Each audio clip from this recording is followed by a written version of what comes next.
Hello everyone, good morning. आज हम लोग एक नया चैप्टर लेके आए हैं, solution of system of linear equations. इससे पहले हम लोगों ने adjoint and inverse of a matrix complete किया हुआ था। इस चैप्टर में हम लोग जो है application of determinant and matrices के बारे में डिस्कस करेंगे। मतलब मैट्रिसेस और डिटर्मिनेंट का यूज़ करते हुए हम लोग दिया गया सिस्टम ऑफ इक्वेशंस को सॉल्व करेंगे। और वह जो सिस्टम ऑफ इक्वेशंस क्या होगा, तो हो सकता है कि 2 वेरिएबल में हो या तो फिर 3 वेरिएबल में हो। मतलब वहाँ पे सिस्टम ऑफ इक्वेशंस जो है या तो 2 हो या तो 3 हो। हम लोग उसमें देखेंगे कि 2 वेरिएबल और 3 वेरिएबल वाले सिस्टम ऑफ इक्वेशंस को कैसे सॉल्व करते हैं। और हम लोग देखेंगे कि इसमें दिया गया सिस्टम ऑफ इक्वेशंस कंसिस्टेंसी और उसके इनकंसिस्टेंसी का डिस्कस करेंगे। कंसिस्टेंसी मतलब सॉल्वेबल, उसको हम सॉल्व कर सकेंगे तब उसको बोलेंगे कंसिस्टेंसी। यदि उसको हम सॉल्व नहीं कर पाएंगे, मतलब यदि उसका वैल्यू नहीं निकल पाएगा, तो उसको बोलेंगे इनकंसिस्टेंसी। तो इन सभी चीज़ों के बारे में हम लोग इस चैप्टर में डिस्कस करेंगे कि मेनली क्या चीज़, तो दिया गया सिस्टम ऑफ इक्वेशंस को कैसे सॉल्व करेंगे यूजिंग डिटर्मिनेंट्स एंड मैट्रिसेस। और दिया गया सिस्टम ऑफ इक्वेशन कंसिस्टेंट है या इनकंसिस्टेंट, उसके बारे में हम लोग डिस्कस करेंगे। चलिए इसी दरमियान हम लोग को जो पहला चीज़ इसमें डिस्कस करना है वह है साइमल्टेनियस लीनियर इक्वेशंस। आखिर साइमल्टेनियस लीनियर इक्वेशंस के हेल्प से ही हम लोग को आगे के जो टॉपिक है हम लोग देखेंगे। तो हम लोग को पहला चीज़ है साइमल्टेनियस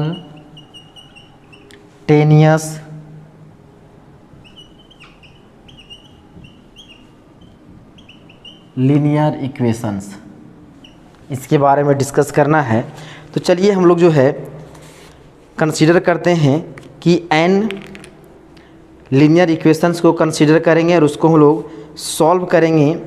देखें कैसे सॉल्व करते हैं हम लोग मैट्रिक्स मेथड के द्वारा। तो लिखते हैं let us consider the following system of, let us consider the following system of n linear equations,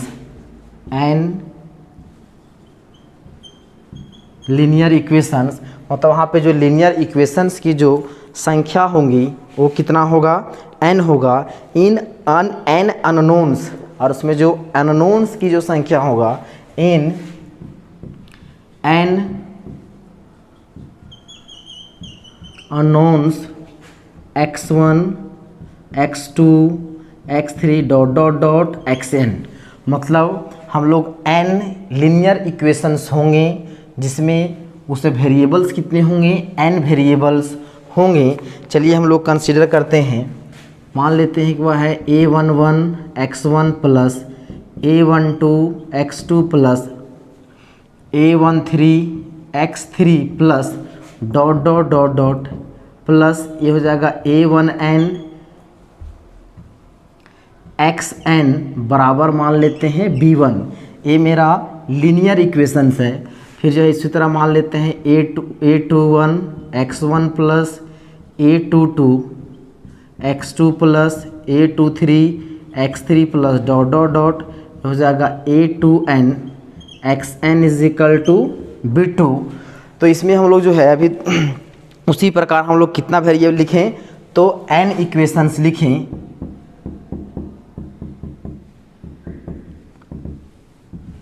तो हो जाएगा an1 x1 plus an2 x2 plus हो जाएगा an3 x3 प्लस ये हो जाएगा ann xn is equal to bn। और इसको हम लोग मान लेते हैं इक्वेशन नंबर 1। मतलब ये जो सिस्टम ऑफ इक्वेशंस हो गया, सिस्टम ऑफ इक्वेशन कहने का मतलब है उसमें 2 या 2 से अधिक इक्वेशंस होंगे तो उसको बोलेंगे सिस्टम ऑफ इक्वेशंस। यहाँ पे देखिए ये लीनियर इक्वेशन है और क्या यहाँ पे एक नहीं, एक से अधिक लीनियर इक्वेशन है, तो इसलिए बोला जाएगा इसको सिस्टम ऑफ लीनियर इक्वेशंस। अब क्या करते हैं, लेट कर लीजिए लेट कर लेते हैं ए एक मैट्रिक्स। ये एक मैट्रिक्स कैसा मैट्रिक्स होगा जिसको जो वेरिएबल के कोफिशिएंट से जो मैट्रिक्स बनेगा A11 A12 A13 dot dot dot ये हो जाएगा A1n। उसी तरह हो जाएगा या A21 A22 A23 dot dot dot ये हो जाएगा A2n। उसी को हम लोग आगे बढ़ा दें इधर तो हो जाएगा AN1 AN2 AN3 dot dot ये हो जाएगा ANn। ये हमारा जो बना, ये जो मैट्रिक्स किससे बना, तो सिस्टम ऑफ लीनियर इक्वेशंस में वेरिएबल के कोफिशिएंट से जो मैट्रिक्स बना उसको हम क्या माने A। वेरिएबल के कोफिशिएंट से जो मैट्रिक्स बनेगा उसको क्या माने हैं A। और जो यहाँ पे एक मैट्रिक्स मानते हैं X, जो क्या होगा वेरिएबल से जो मैट्रिक्स बनेगा, तो वेरिएबल कितना हमको x1 x2 x3 कहाँ n तक, तो x1 x2 x3 dot dot dot कहाँ तक xn। एंड B एक मैट्रिक्स मानते हैं, वो मैट्रिक्स किससे लेंगे, तो जो कांस्टेंट टर्म होंगे वो तो जगह B1 B2 B3 dot dot dot Bn। तो यहाँ पे इस सिस्टम ऑफ इक्वेशन को हम लोगों ने क्या किया, मैट्रिक्स फॉर्म में लिखे, मैट्रिक्स में बदले हैं। एक मैट्रिक्स माने किसको, सिस्टम में जो है वेरिएबल के कोफिशिएंट से जो मैट्रिक्स बना, एक्स माने हैं जो वेरिएबल से जो मैट्रिक्स बना, और ये जो बी कांस्टेंट से जो मैट्रिक्स बना उसको हम लोगों ने क्या माना, तो है बी माना है। अब जो है इस सिस्टम ऑफ इक्वेशन को हम लोग जो है मैट्रिक्स फॉर्म में लिख सकते हैं, मैट्रिक्स मल्टीप्लिकेशन के फॉर्म में। Then the system of equation, then the system of equation 1 can be written as। इस सिस्टम ऑफ इक्वेशन को हम लोग मैट्रिक्स फॉर्म में ऐसा लिख सकते हैं Ax is equal to B. Ax is equal to B मतलब A और x को यदि मल्टीप्लाई करें, मतलब पहला रो पहला कॉलम और B और इससे इक्वेट करें, इसको यदि इससे मल्टीप्लाई करेंगे होगा A11 x1, यहाँ पे है plus A12 x2 plus A13 x3 plus dot dot dot होगा A1n xn, और एक किससे इक्वेट होगा B से, तो उसके जस्ट सामने वाला क्या है B1। मतलब हम लोग इस सिस्टम ऑफ इक्वेशंस को मैट्रिक्स मल्टीप्लिकेशन में लिख सकते हैं Ax is equal to B। हम लोग इसको इस तरह से लिख दिए। अब क्या है यार, A इज क्या है, A जो कितना ऑर्डर का मैट्रिक्स है, तो n बाय n ऑर्डर का है यार। A is n by n order matrix and called the coefficient matrix. और जो है A जो है कितना ऑर्डर का है, तो n बाय n ऑर्डर का है, और उसको क्या बोलेंगे, कोफिशिएंट मैट्रिक्स बोलेंगे। कोफिशिएंट मैट्रिक्स क्यों बोलेंगे, क्योंकि यह जो है ये जो मैट्रिक्स A आया है वह इस सिस्टम ऑफ लीनियर इक्वेशन के वेरिएबल के कोफिशिएंट से जो मैट्रिक्स बना है, इसलिए उसको क्या बोलेंगे, तो coefficient matrix. And each of x and b is a, and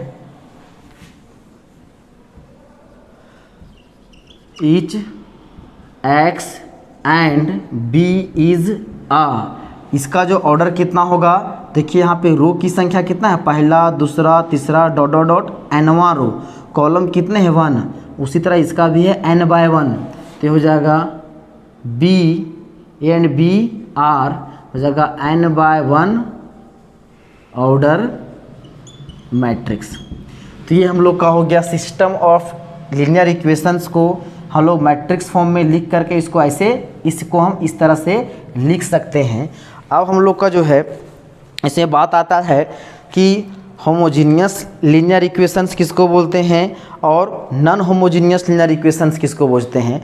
तो होमोजीनियस और नॉन होमोजीनियस को समझने के लिए एकदम साफ चीज़ क्या है, यदि ए कांस्टेंट है, ये जो b1 b2 b3 bn जो कांस्टेंट है उन सभी का वैल्यू यदि 0 के बराबर हो जाए, मतलब क्या हो जाए, इफ़ b1 बराबर b2 बराबर dot dot dot equal to bn बराबर सभी क्या हो जाए 0 के बराबर हो जाए, then system of linear equations called कैसा, तो होमोजीनियस लीनियर इक्वेशंस। जब ये जो कांस्टेंट टर्म है उन सभी का वैल्यू यदि जीरो के बराबर हो जाए, सभी कांस्टेंट किसके बराबर हो जाए, जीरो के बराबर हो जाए, तब उसको बोलेंगे क्या चीज़, होमोजीनियस लीनियर इक्वेशंस। अब यदि एंड इफ, यदि इन b1 b2 b3 में से कोई भी एक नॉन जीरो हो जाए, क्या है यहाँ पे b1 b2 b3 मान के चलिए यहाँ पे n वेरिएबल्स हैं, उसमें से कोई एक भी वेरिएबल यदि क्या हो जाए, नॉन जीरो हो जाए, तब उसको क्या बोलेंगे, तो नॉन होमोजीनियस लीनियर इक्वेशंस बोलेंगे। If at least one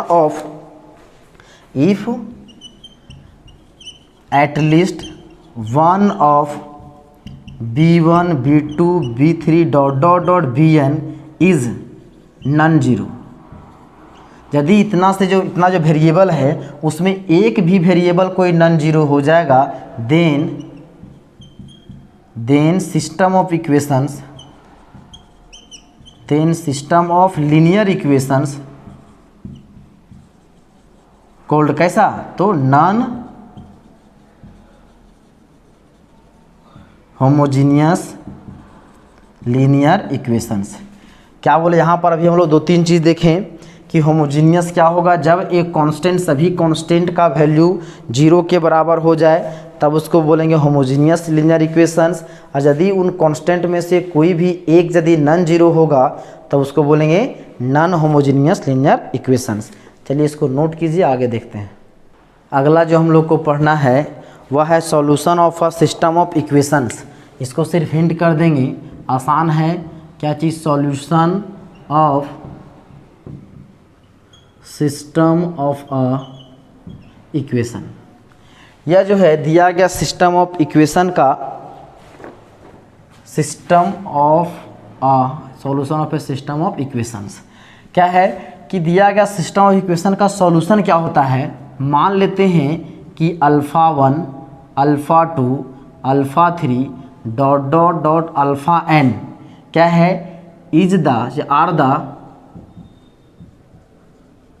values of किसका, तो x1 x2 x3 dot dot dot xn। मान लिए कि दिया गया जो सिस्टम ऑफ इक्वेशंस जो हम लोगों ने कंसीडर किया था, क्या है रिस्पेक्टिवली जो है हम लोग कंसीडर किया था, उसका जो सभी जो है वेरिएबल का वैल्यू x1 का मान लीजिए अल्फ़ा 1 है, x2 का अल्फ़ा 2, x3 का अल्फ़ा 3 और उसी तरह xn का अल्फ़ा n है, तब इसको सॉल्यूशन बोलेंगे। कब, हम लोग जानते हैं कि ये जब वैल्यू दिया गया सिस्टम ऑफ इक्वेशन को क्या करेगा, सेटिस्फाई करेगा। यदि सेटिस्फाई करेगा तब बोलेंगे कि यह जो वैल्यू आया है वेरिएबल्स का वो उसका क्या है, सॉल्यूशन है। यदि उसको सेटिस्फाई नहीं करेगा तब उसको बोलेंगे सॉल्यूशन नहीं है। अब उसके बाद हम लोग जानते हैं कंसिस्टेंट और इनकंसिस्टेंट। यदि कोई दिया गया सिस्टम ऑफ इक्वेशन है, कोई भी दिया गया सिस्टम ऑफ इक्वेशन है, यदि उसका सॉल्यूशन एग्जिस्ट करेगा, क्या बोल रहे हैं, यदि कोई दिया गया सिस्टम ऑफ इक्वेशन का सॉल्यूशन एग्जिस्ट करेगा तब उसको बोलेंगे कंसिस्टेंट।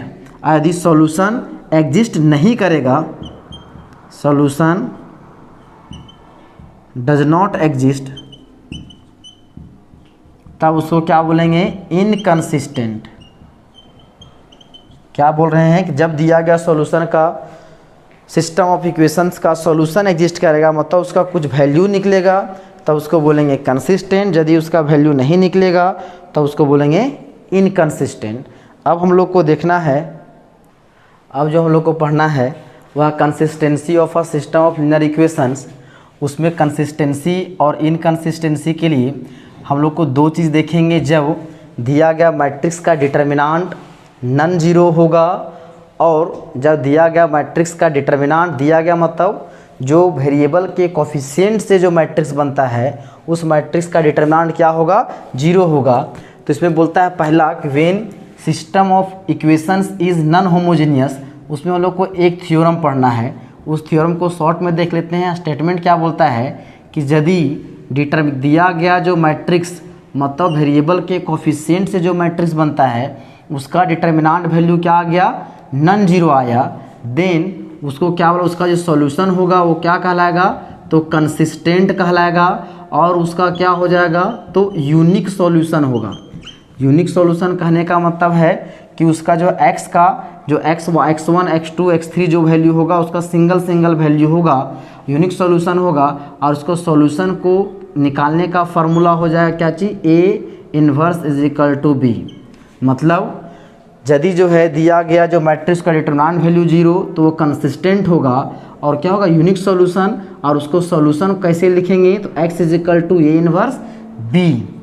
यदि इसको प्रूव करना है, यदि दिया हुआ इसमें क्या चीज़ कि determinant of A is not equal to 0।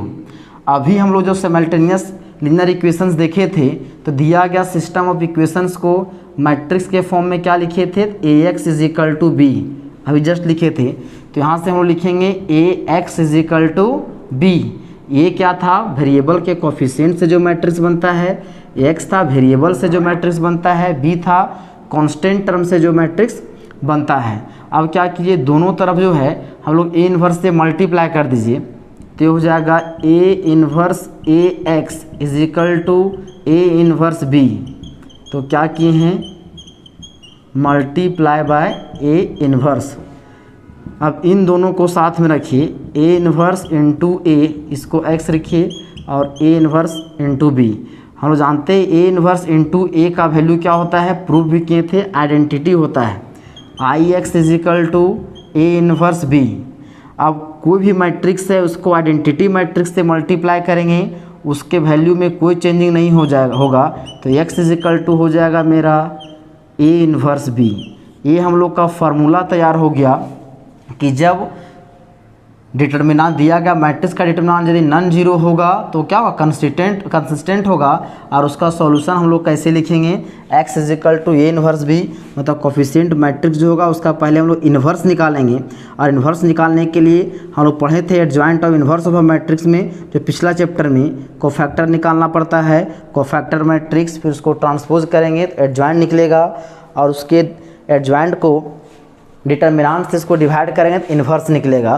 तो इन्वर्स निकालेंगे, फिर b से मल्टीप्लाई करेंगे और दोनों को इक्वेट करके क्या करेंगे, तो वेरिएबल जो दिए होगा उस वेरिएबल्स का क्या निकाल सकते हैं, उसका वैल्यू निकाल सकते हैं।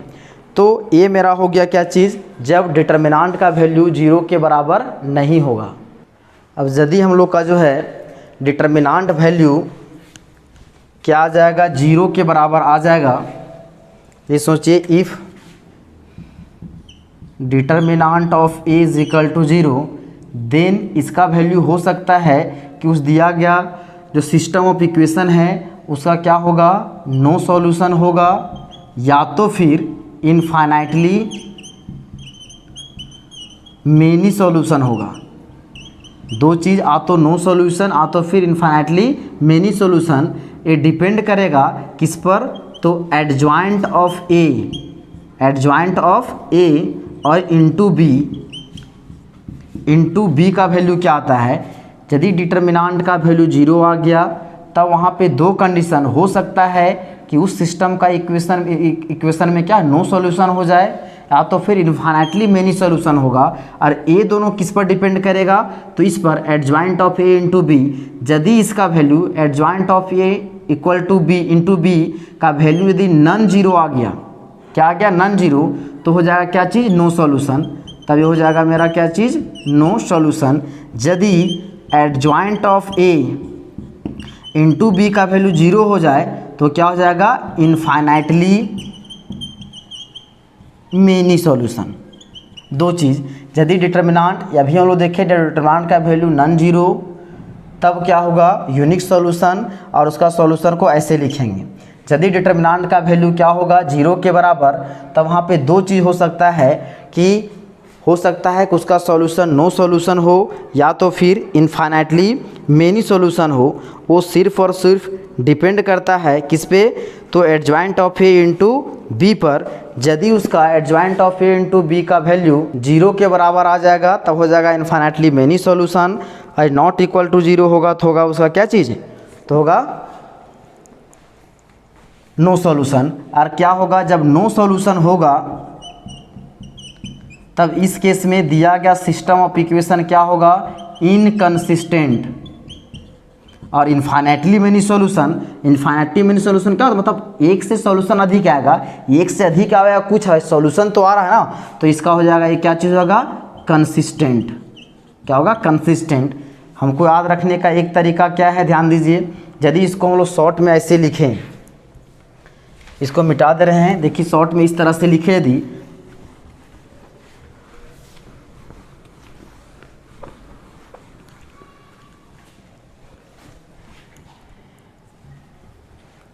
कोई जो इक्वेशन है उसका जो है कंसिस्टेंसी और दूसरा है इनकंसिस्टेंसी।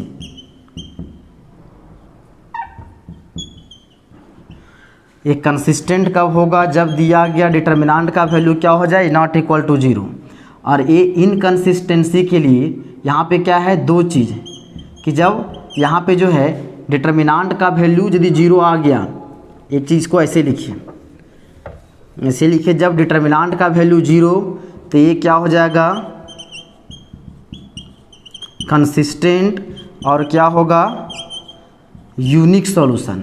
यदि डिटर्मिनेंट का वैल्यू 0 के बराबर आ गया तो दो कंडीशन, यदि 0 आ जाएगा तब क्या करेंगे, तो हम लोग उसके बाद निकालेंगे adjoint of A into B, इसमें भी इधर निकालेंगे adjoint of A into B. यदि ये adjoint of A into B का वैल्यू 0 के बराबर नहीं आया, और यदि यहाँ पे adjoint of A into B का वैल्यू 0 के बराबर आ गया, यदि 0 के बराबर नहीं आएगा तब इसका हो जाएगा या नो सॉल्यूशन, और ये क्या हो जाएगा, इनकंसिस्टेंट, इनकंसिस्टेंट। और यदि ये जो है 0 के बराबर हो जाएगा तो क्या हो जाएगा, इनफाइनाइटली मेनी सॉल्यूशन, और ये क्या हो जाएगा, कंसिस्टेंट। और इसका वैल्यू लोग कैसे देते हैं, तो x is equal to A inverse B. तो कंसिस्टेंसी और इनकंसिस्टेंसी यदि कोई सिस्टम ऑफ इक्वेशंस का चेक करने बोलेगा तो डिटर्मिनेंट का वैल्यू 0 नहीं होगा तो कंसिस्टेंट डायरेक्ट बोल देंगे, यदि 0 होगा तब उस केस में आपको adjoint of A into B का वैल्यू निकालना होगा, और वो आपको ये जो स्टेप है उसको आपको फॉलो करना होगा। चलिए इसको नोट कीजिए।